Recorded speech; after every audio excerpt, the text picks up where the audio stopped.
Hoy les hablaré acerca de dos de los riesgos más temibles de la magia negra.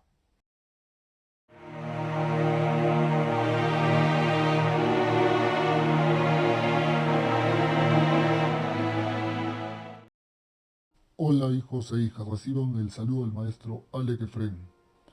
Hoy les hablaré acerca de dos de los riesgos más importantes que debemos tener en cuenta, tanto quienes ejecutamos trabajos con magia negra, pero también quienes mandan a ejecutar este tipo de trabajos.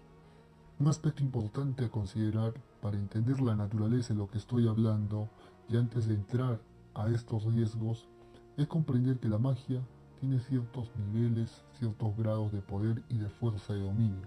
Así, a diferencia de la magia roja o de la magia blanca, la magia negra no entiende de escrúpulos, no entiende de límites, y es por ello que se le considera con mucho acierto la magia más fuerte, más poderosa y capaz de lograr trabajos impensados.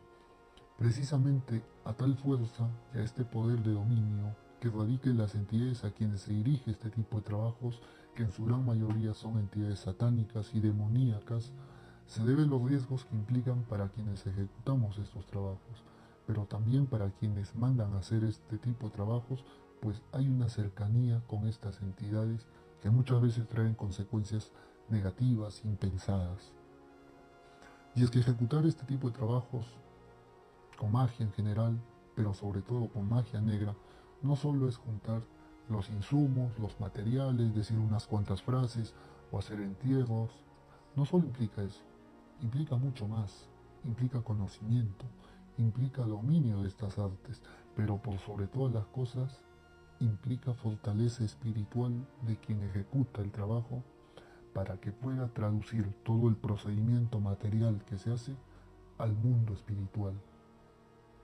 Hecha esta aclaración y esta introducción, ahora me referiré en concreto a los riesgos que ciertamente son temibles en la magia negra.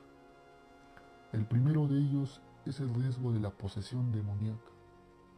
Y es que, como lo señalé ya, usar magia negra implica estar en contacto latente con entidades demoníacas oscuras, las cuales transmiten de por sí mucha energía y mucha carga magnética que puede alterar la mente, pero sobre todo el espíritu de quien ejecuta el trabajo, pero también de quien está detrás de todo esto, de quien contrata el trabajo. Y esto es mucho más peligroso en los casos de gente novata, de aprendices de magia, porque la fortaleza espiritual no es muy latente en ellos y no toman las precauciones del caso. Algunas entidades, por juego de sus deseos y necesidades espirituales, recordemos que no tienen escrúpulos, se apoderan de la voluntad o peor aún del espíritu de ciertas personas, por lo que hay que evitar que la magia negra sea usada para cualquier tipo de caso. Hay que usarla siempre que sea realmente necesario. Y en caso lo hagamos, sepamos recurrir a un experto y conocedor de esta materia. En mi larga trayectoria he podido salvar a mucha gente atrapada en este trance, pero a veces puede ser muy tarde, por la posesión demoníaca que ejerce las entidades sobre el espíritu o sobre la voluntad de las personas, puede llegar a hacer las cosas impensadas a quienes lo padecen, llegando hasta el propio sacrificio o la inmolación en beneficio y poder de estas entidades demoníacas. Así que tengamos mucho cuidado en este aspecto. Ahora bien, el segundo de los riesgos que puede suceder es el redireccionamiento o efectos en contra. Como lo había señalado ya, existen riesgos latentes al usar magia negra. Y uno de estos es que al momento de ejecutar los trabajos no se den estos, o peor aún, se den pero en contra de quien ejecuta, pero sobre todo de quien manda ejecutar estos trabajos. Llámese que sean trabajos para hacer daño, para separar, trabajos para dar muerte o hacer caer en desgracia a alguien, o trabajos que sean para atar, para amarrar a alguien, no solo no resultan, sino que, como lo decía, el efecto es contrario, alejan a la persona.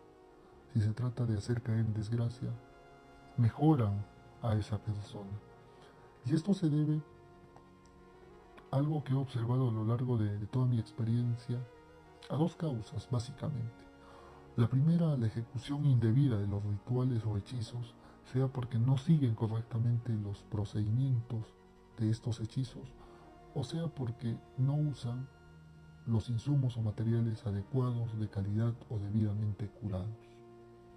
Y la otra causa, que suele ser mucho más común además, es la falta de fortaleza espiritual de quienes ejecutan este tipo de trabajos, sea que lo hagan profesionales, pero sobre todo sucede cuando lo hace gente inexperta o cuando se trata de hechizos o rituales caseros que tratan de usar magia negra. Digo tratan porque no lo logran. No he visto casos en los que hayan logrado. Y mucha gente me consulta, maestro, he mandado a hacer un trabajo para hacer volver a mi pareja. Sin embargo, se ha alejado más, me comenta. Y de la revisión de estos casos, veo que en efecto se han realizado correctamente los trabajos, pero no hay la suficiente fuerza o fortaleza espiritual que mueva y que traduzca lo que se ha hecho en el mundo material al mundo espiritual. Y eso solo genera una cosa, que se empeore la situación. Tengamos muy en cuenta estos aspectos. Sobre la fortaleza espiritual ya les hablaré en otro video. Es un tema sobre el que hay que hablar bastante. Y ya para finalizar, tengamos siempre en cuenta estas consideraciones que comparto con ustedes para evitar lamentar situaciones que no queremos pasar. Bueno, pueden hacerme sus consultas por este medio, a mi blog, a mi correo, alekefren.com. En la medida de mis posibilidades voy a tratar de darles respuesta siempre y gustoso los ayudaré en los trabajos que pueda hacer para ustedes.